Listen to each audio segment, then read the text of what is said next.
tá, por aquilo que os homens dizem. Você não pode parametrizar, você não pode colocar a sua vida em função daquilo que os homens dizem. Sabe por quê?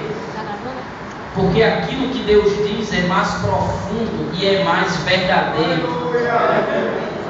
Você tem que acreditar que Deus não depende da racionalidade, das leis do homem. Deus, quando Ele quer agir, Ele age pronto e está acabado, porque Deus faz como Ele. Mas hoje, eu gostaria que você abrisse no texto que foi lido, no Evangelho segundo Mateus, capítulo número 4, versículo de número 1 em diante. Deixa a sua Bíblia aberta e nós vamos conversar sobre esse texto. Nós gostaríamos de falar hoje sobre a adoração. E o tema do nosso estudo, ele diz assim: Deus procura ativamente um tipo especial de adorador. Você já foi encontrado? A Bíblia relata o encontro de Jesus com uma mulher, a mulher samaritana. Esse texto é muito conhecido.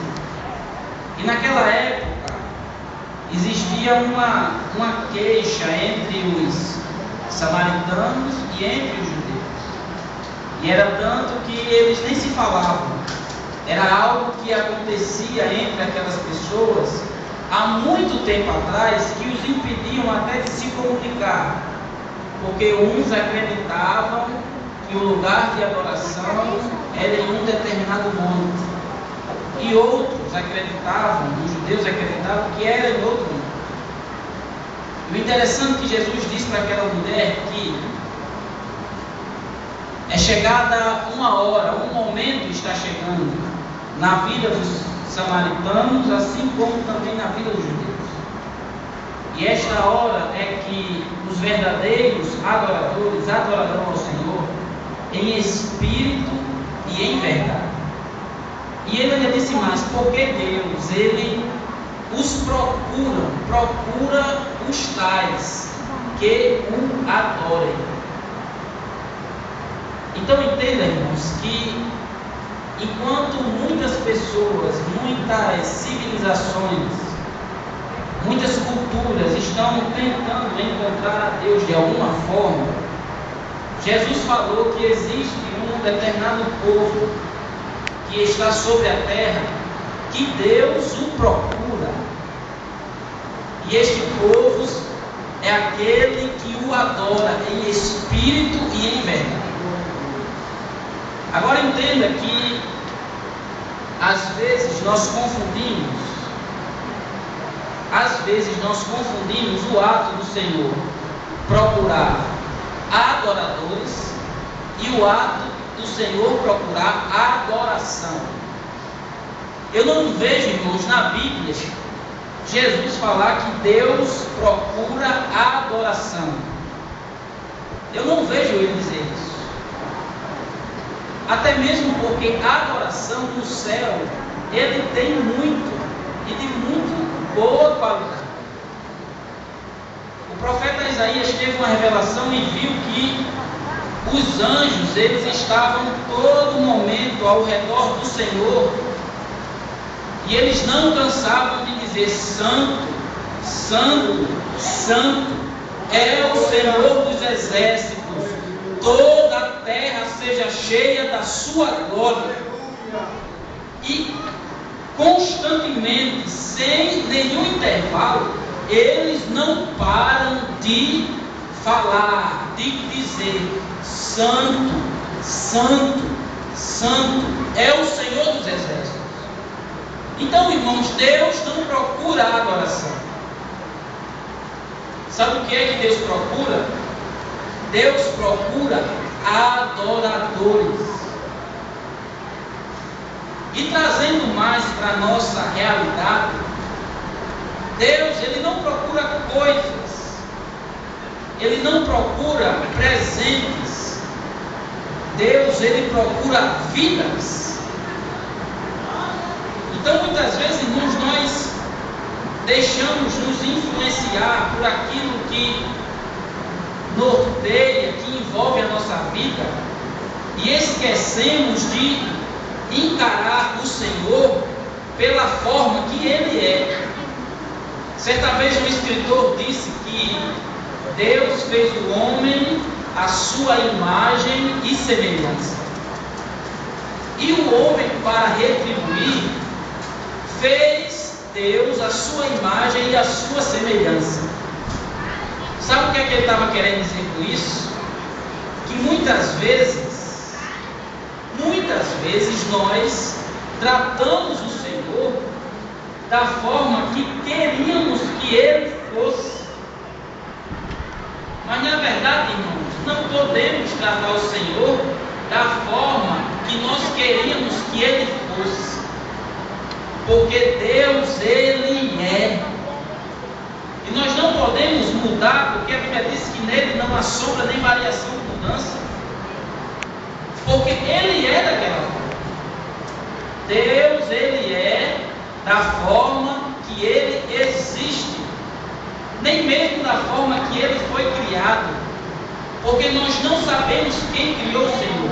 A Bíblia diz que Ele é o princípio e o fim. Ele é o alfa e o ômega. Antes de tudo, Ele já era. Bendito seja o nome de Jesus. Então, meu irmão, entenda uma coisa nesta noite. Você e eu, nós não podemos encarar Deus na nossa vida, nem muito menos encarar o Senhor na vida das pessoas como nós queríamos que Ele fosse. Porque às vezes Deus faz algo por alguém que você não faria. Talvez se você me conhecesse, você não faria por mim o que Deus fez. Talvez você veja Deus agir na vida de alguma pessoa e diga assim, mas como é que pode? Eu quero dizer para vocês, sabe o quê? Que Deus age da forma que Ele quer, como Ele quer, com quem Ele quer, porque Ele é soberano. E não podemos, irmãos, questionar a forma que Deus age na nossa vida e na vida das pessoas. E o interessante, irmãos, é que às vezes, quando Deus age na vida das pessoas, é até entendível que a gente erre em questionar alguma coisa. Porque nós somos humanos e temos essa fragilidade na nossa natureza mortal, limitada. Mas sabe o que é muito complicado de nós entender? É quando nós não aceitamos o que Deus faz na nossa vida. Quando nós não entendemos o que Deus faz por nós. Você quer ver algo muito fácil? Deus perdoou você, mas você, na sua justiça e na sua capacidade de raciocinar, você não consegue se perdoar.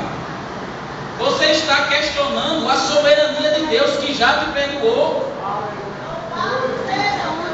Irmãos, quantos crentes vivem uma vida miserável, espiritualmente falando, porque não conseguem se perdoar? Mas hoje Deus está dizendo para você: perdoe-se, porque Ele já derramou as bênçãos sobre a sua vida e cresça. Bendito seja o nome de Jesus.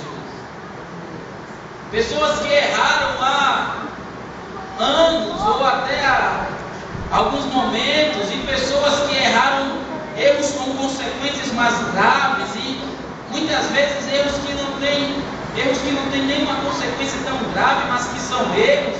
mas pessoas que não conseguem se perdoar. Isso não está nem na mensagem, irmão, mas eu quero que você receba esta palavra. Sabe por que eu estou falando sobre isso? Que nós vamos falar hoje sobre adoração. E é impossível, irmãos, entenda, eu estou dizendo, é impossível adorar algo que se não conhece. Nós não temos a capacidade de adorar algo, alguém, alguma coisa, falando no contexto geral, além do contexto espiritual que nós estamos falando aqui, porque as pessoas adoram algo, e adoram coisas, e adoram pessoas, e adoram muitas coisas por aí afora. Mas é impossível se adorar algo, alguém, alguma coisa, se não conhece. Então, antes de tudo, para adorarmos ao Senhor, precisamos conhecê-lo. E para conhecê-lo, precisamos aceitá-lo da forma que ele é. Jesus esteve no deserto. E no deserto, Jesus teve uma experiência na sua vida que ele precisava passar por ela.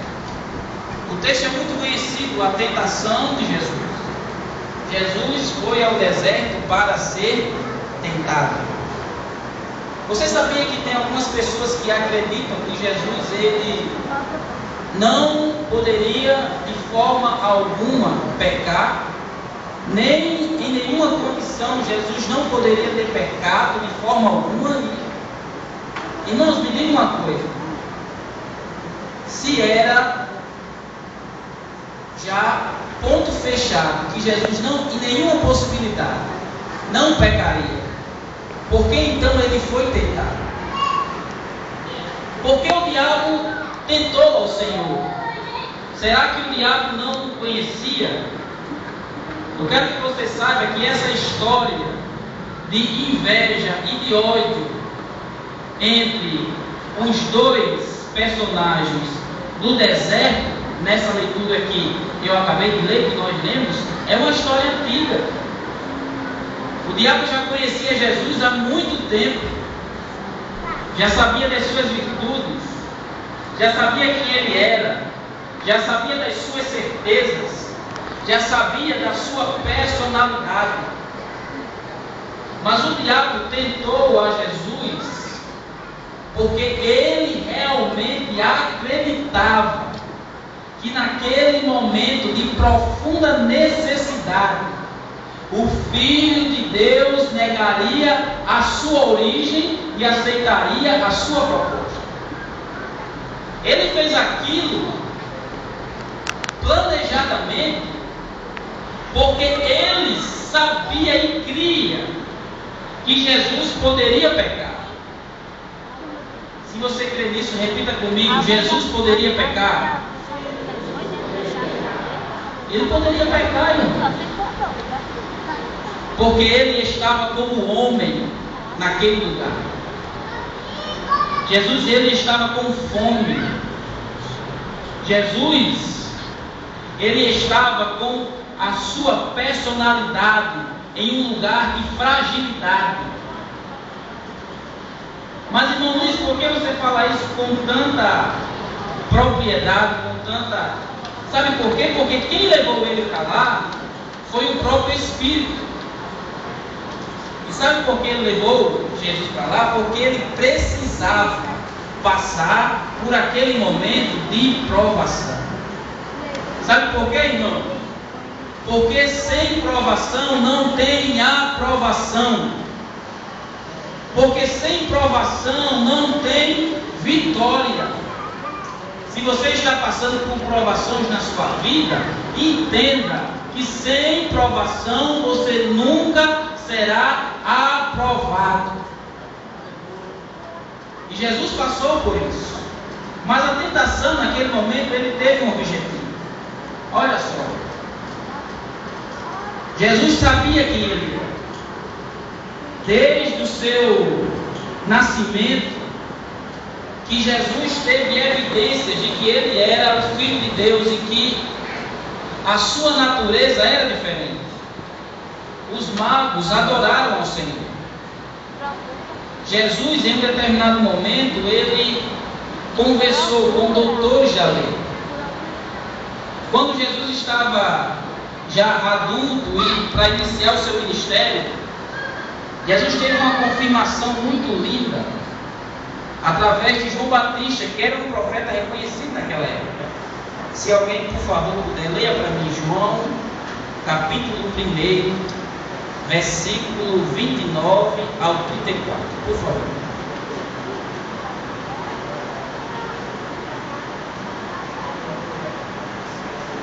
João, capítulo 1, 29 ao 34. Eu achei. Quem vai ler? Arival, pode ler. Eu já tinha Não, eu não achado. sou pastor Cleber, mas você me obedeça.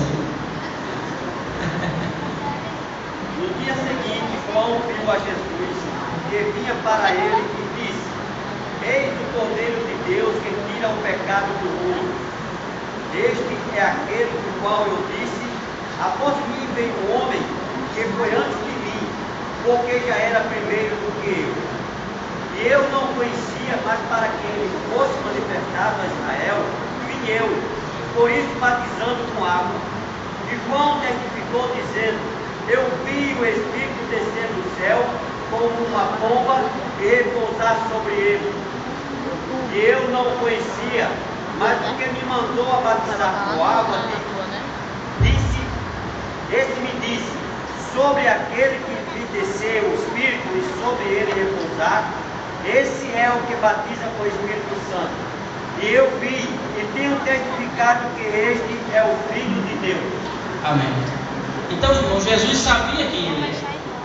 Jesus sabia que era Filho de Deus, sabia da sua natureza divina, sabia daquilo que Deus, o seu Pai, tinha para a sua vida. Jesus sabia da sua missão. Então, Jesus sabia da sua dupla natureza. Contudo, antes que tivesse tempo de alegrar-se pelas revelações, foi levado ao deserto a ser provado, ter firmeza em qualquer circunstância. Então a tentação de Jesus, ela teve um propósito, o propósito de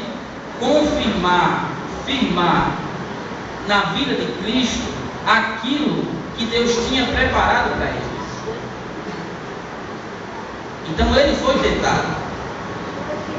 Por isso que nós também somos tentados enquanto vivemos aqui na terra. Verdades espirituais sobre a tentação. O termo conduzido está relacionado com o impulsionado. O mesmo espírito que viera sobre ele em uma forma de pomba, agora o impulsionava como se fosse um leão perseguindo a presa de forma a correr. Jesus precisava estar no deserto. O Espírito do Senhor, o texto no grego significa, diz que ele foi levado, conduzido, arrastado para lá. Ele precisava estar naquele lugar, passar por aquela experiência para cumprir o propósito de Deus em sua vida. Sabe o que é que nós aprendemos com isso? Que todas as revelações espirituais precisam ser submetidas à prova. O objetivo do teste, da aprovação, não é mostrar a nossa fraqueza, mas o poder do Senhor revelado em nossas vidas. Irmão, você não pode ter medo da tentação. Você não pode se achar o pior das pessoas porque você é tentado. Nós somos sujeitos à tentação. Jesus foi tentado também. Então você vai ser tentado, queira ou não queira, você vai ser tentado. Reconheça a sua fraqueza e reconheça a sua limitação e entenda que a tentação ela vai bater na sua porta enquanto você estiver aqui na terra. Certa vez um jovem chegou para um pastor nosso e disse assim: pastor, pelo amor de Deus, eu não aguento mais. E ele disse: que foi, meu irmão? Estou numa prova terrível. E ele disse: mas vamos conversar, o que é que está acontecendo? Não, pastor, eu não quero nem mais ser crente. Aí o pastor chegou para ele e disse: não, meu irmão, agora você vai ter que me dizer à força o que é que está acontecendo. Ele disse: pastor, é porque toda vez que passa uma mulher bonita, quando passa uma mulher bonita, eu não aguento, eu fico morrendo de vontade de olhar. Aí o pastor olhou para ele e disse: glória a Deus, meu irmão, você tem vontade de olhar. Já pensou se você nem gostasse? Tentação, irmão. O que ele não pode é dar vazão ao quê? A carne. Como nascido de novo, ele não pode deixar ser conduzido por isso. Mas ser tentado, sem tentação, não tem provação. E sem provação, não tem aprovação. Por isso Jesus foi tentado. Agora, interessante que o diabo, ele utilizou uma estratégia muito bem planejada ao tentar Jesus. Aí eu quero que você que está aí, sentado, olhando, analise se muitas vezes ele não tenta você desta mesma forma. Você não está no deserto, você não está 40 dias sem se alimentar, mas muitas vezes a estratégia é a mesma. Olha só, transforme pedras em pães. Sabe o que foi que ele quis ali fazer com Jesus? Ele satisfaça as suas necessidades físicas usando o seu poder espiritual. Satisfaça as suas necessidades. Quantas vezes, irmãos, nós somos tentados e somos atacados em função das nossas necessidades? Às vezes é uma necessidade física, às vezes uma necessidade financeira, às vezes é uma necessidade pessoal, mas muitas vezes nós somos tentados por causa das nossas necessidades. Nós vamos falar hoje de uma necessidade crônica que tem afastado as pessoas da comunhão com o Senhor. Eu quero dizer para você que o meu objetivo aqui não é expor erros de pessoas. O meu objetivo aqui é nos aperfeiçoar na comunhão com o Pai. É que você entenda nesta noite que existe algo que afasta você da vontade de Deus para a adoração na sua vida. Então, as necessidades muitas vezes são utilizadas para nos afastar disso. Outra estratégia que ele utilizou foi: se tu és o Filho de Deus, lança-te daqui abaixo. Sabe o que ele quis dizer com isso? Ele quis chamar a atenção sobre si, ou seja, exibir suas habilidades espirituais. Olha, irmãos, primeiro ele tentou a Jesus pela sua o quê? Necessidade. Você pode repetir comigo? Necessidade. Repita. Necessidade. Ele tentou Jesus pelas suas necessidades. Segundo, ele tentou Jesus pelas suas habilidades. Repita comigo. Habilidades. Quantas vezes, irmãos, nós somos tentados a nos afastarmos do Senhor por causa das nossas habilidades? Às vezes Deus nos dá um presente e de repente aquilo toma um lugar que não pertence a Ele, e isto afasta a nossa comunhão do Criador. Certa vez eu tive um amigo que ele... Irmãos, e assim, eu estou dizendo isso para vocês primeiro porque ele não está aqui até mesmo para não causar nenhum problema, mas e nem para denigrir a imagem de ninguém, mas Deus me decidiu algo a respeito da sua vida e eu procurei, conversamos e oramos juntos por isso. Uma pessoa muito tranquila, muito simples, mas esse rapaz recebeu um presente. E esse presente foi uma camiseta muito bonita. Irmãos, pode acreditar, quando eu vi este meu amigo com aquela camiseta, ele estava olhando de uma forma diferente. Sabe o que eu estou querendo dizer com isso? Que existem pessoas, irmãos, que não podem ganhar uma roupa que já se comporta de forma diferente.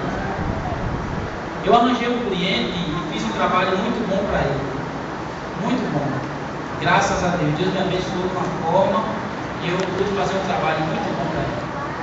E este cliente, ele usa umas roupas, ele é muito rico. E ele usa umas roupas muito caras. E de repente ele resolveu me dar um presente. Ele me deu uma camiseta. Irmãos, essa camiseta, ela custa R$500. Eu fiquei imaginando como é que uma pessoa usa uma camisa no valor de R$500, R$800. Já pensou se o meu amigo recebe uma camisa dessa de R$500? E olha para que ele recebeu, deveria ser uns 50. Irmãos, o que vale não é o que você tem. Deus não está interessado nisso. E nada pode ocupar o espaço do Senhor na sua vida. Eu falei sobre uma camiseta, poderia dizer muitas outras coisas. Eu andei toda a minha vida de ônibus. Toda a minha vida de ônibus. Até os meus 26 anos de idade. Recebi uma palavra que Deus me daria 2 carros. No tempo que Deus me prometeu que me daria 2 carros, eu não sabia nem dirigir. E Deus hoje me deu 2 carros. Mas eu quero dizer para você que se os carros, se a casa, se o trabalho nos afasta da comunhão com o nosso Salvador, nós não podemos continuar ou persistir nesse erro. A outra forma que Jesus foi tentado, o diabo disse: tudo isto te darei, se prostrado me adorares. Direcionada à sua atitude, Jesus não procura coisas e sim pessoas. Primeiro nós fomos tentados pelas nossas necessidades, depois pelas nossas habilidades, e depois ele foi tentado pela sua atitude. Jesus não estava se sentindo ali muita coisa, mas o diabo quis tentá-lo para ver se ele tinha atitude. E às vezes, irmãos, nós somos tentados porque não temos atitude para levantar a nossa voz e falar a respeito da direção da vontade de Deus para as nossas vidas. Mas vamos adiante, que ainda tem. Jesus, para responder à tentação de distorcer o sentido da adoração, citou um texto do Velho Testamento e pela sua aplicação denunciou 3 princípios eternos relacionados à adoração.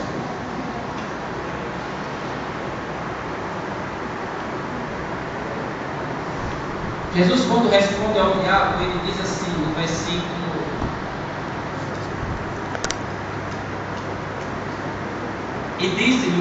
9: tudo isto te darei se prostrado me adorares. E disse-lhe Jesus: vai, Satanás, porque está escrito: ao Senhor teu Deus adorarás, e só a Ele servirás. Sabe como Jesus venceu esta adoração? Entendendo que primeiro vem a adoração, depois vem o serviço. Em primeiro lugar, meu relacionamento com Deus. Depois vem minhas necessidades e necessidades do reino. Jesus, ele, naquele instante, ele pôde nos ensinar que acima de todas as coisas, das suas necessidades, acima das suas habilidades, acima da sua atitude, falta de atitude, acima de tudo isso está a sua devoção ao Pai, está o amor que ele tem pelo seu Pai, está a sua adoração. Interessante que ele diz assim: ao Senhor teu Deus adorarás. Primeiro você adora, depois você serve. Primeiro, irmãos, primeiro você busca as suas necessidades espirituais, suas necessidades de estar com Deus, de viver com Ele, de amá-lo, de ter o próximo. Depois você analisa as suas necessidades físicas e até mesmo as necessidades do serviço. Agora que Jesus fez no Calvário, a obra que Jesus fez no Calvário não foi libertar escravos para o serviço, foi restaurar filhos à comunhão com o Pai. Nós poderíamos aqui, irmãos, falar sobre algumas preocupações que muitas vezes nos afasta da comunhão com Deus e do seu princípio de adoração e de amor, de estarmos com Ele, de amá-lo, de vivermos uma vida de intimidade com Ele. Mas nós escolhemos falar sobre essa questão do serviço, que é um problema que nós observamos nas pessoas e que precisa ser combatido. Muitas vezes nós colocamos o serviço, até mesmo o serviço na obra de Deus, nós colocamos acima da nossa necessidade de adorar o Senhor. Isto é muito complicado, irmãos, porque Deus, quando Ele traçou um plano de salvação, Deus não estava interessado em salvar operários que trabalhassem para Ele. Deus estava interessado em salvar filhos que afastavam-se da sua comunhão. Então entenda, irmãos, que o interesse do Senhor não é o interesse no seu trabalho. Deus não quer usar você como uma mão de obra, porque se Deus quisesse uma mão de obra, Deus tem pessoas lá em cima, anjos, que poderiam trabalhar para Ele incansavelmente, da forma que Ele quisesse, na disciplina que Ele quisesse. Então nós, que somos igreja do Senhor, nós não fomos chamados pelo Senhor para sermos seus funcionários. E muitas vezes, irmãos, o ato de nós trabalharmos para Jesus nos afasta do próprio Jesus. É ou não é, irmãos? Ou eu estou falando alguma mentira aqui nesse púlpito? Se você andar e fazer algumas visitas aí fora, quantos crentes estão afastados da igreja por causa que colocaram o serviço em primeiro lugar, se decepcionaram com o serviço e perderam a comunhão com o seu Salvador? Esqueceram de adorar e passaram a servir. Pessoas que acham que o serviço pode ou vai ocupar o lugar da adoração estão enganados. Por isso, que nós precisamos tomar esta lição de Jesus para as nossas vidas. Primeiro você se envolve com o Senhor. Primeiro você tem um compromisso com o dono da obra.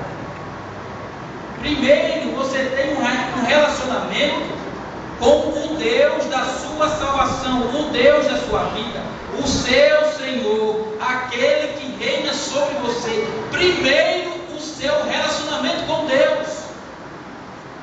Mas, irmão Ulisses, você falando desta forma, parece que que a igreja não precisa de pessoas que trabalhem, pessoas que façam as coisas. Irmãos, nós estamos aqui e todos nós somos voluntários nisso. Deus nos chamou e nós estamos aqui por livre e espontânea vontade. Mas nós não podemos colocar um chamado de Deus para uma obra acima do nosso envolvimento com o Senhor. Tem pessoas, irmãos, que há muito tempo não conseguem cultuar ao Senhor por causa de um trabalho na igreja, que não participam dos cultos por causa de um trabalho na igreja. E às vezes, irmãos, nós paramos e alguma coisa acontece e nós não entendemos. Às vezes aquela jovem, aquele rapaz que era tão ativo na igreja, que era tão participativo, cantava em vários conjuntos, fazia tanta coisa, evangelizava e tudo, e fazia e acontecia. Daqui a pouco você ouve a notícia, caiu. Por que será, irmãos? Irmãos, eu aprendi com a Bíblia, com Jesus e com o meu pouco tempo de experiência, eu aprendi que o Evangelho, ele tem conteúdo, que ele faz sentido. E às vezes, quando nós ouvimos uma história muito mal contada, precisamos ter calma e paciência e entender que existe alguma coisa por trás daquilo dali. Aí lá está o jovem, a moça, a senhora, anos na igreja trabalhando, daqui a pouco vem uma seta, um laço e leva facilmente, caiu e fica. Mas por que será que isso aconteceu? Irmãos, a pessoa é envolvida com uma obra, mas há muito tempo que não se envolve com o dono da obra. Aleluia! Se você está nesta situação, pare agora, porque Deus quer envolver a sua vida. Olha!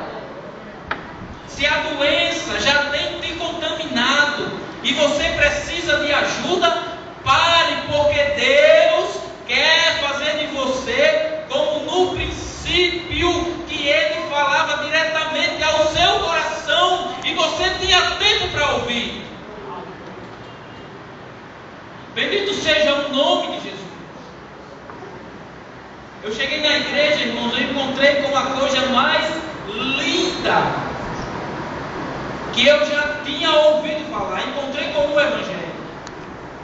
O Evangelho envolveu a minha vida de uma forma que onde abundou o pecado, superabundou a graça.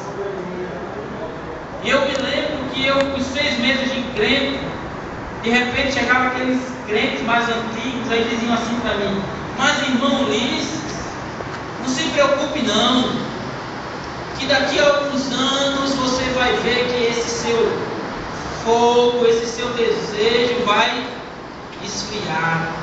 Aí você vai começar a se acostumar com as coisas e... Misericórdia. Meu Deus!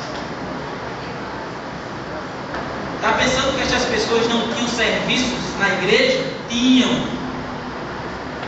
Pessoas que davam muito, muito, muito por 30 segundos na presença do Senhor, mas não conseguiam, porque o serviço estava envolvendo a sua vida de uma forma que Deus não tinha mais espaço para ela. Meu Deus!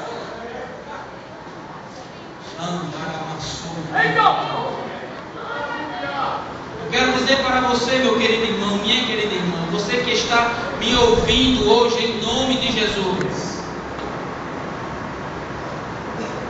não aceite, tenha atitude, porque Deus quer reverter este quadro.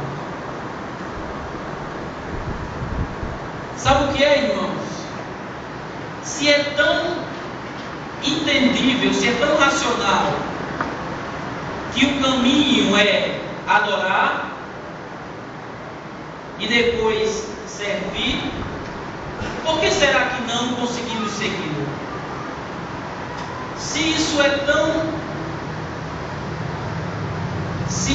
tão natural que façamos, e se é tão melhor para nós que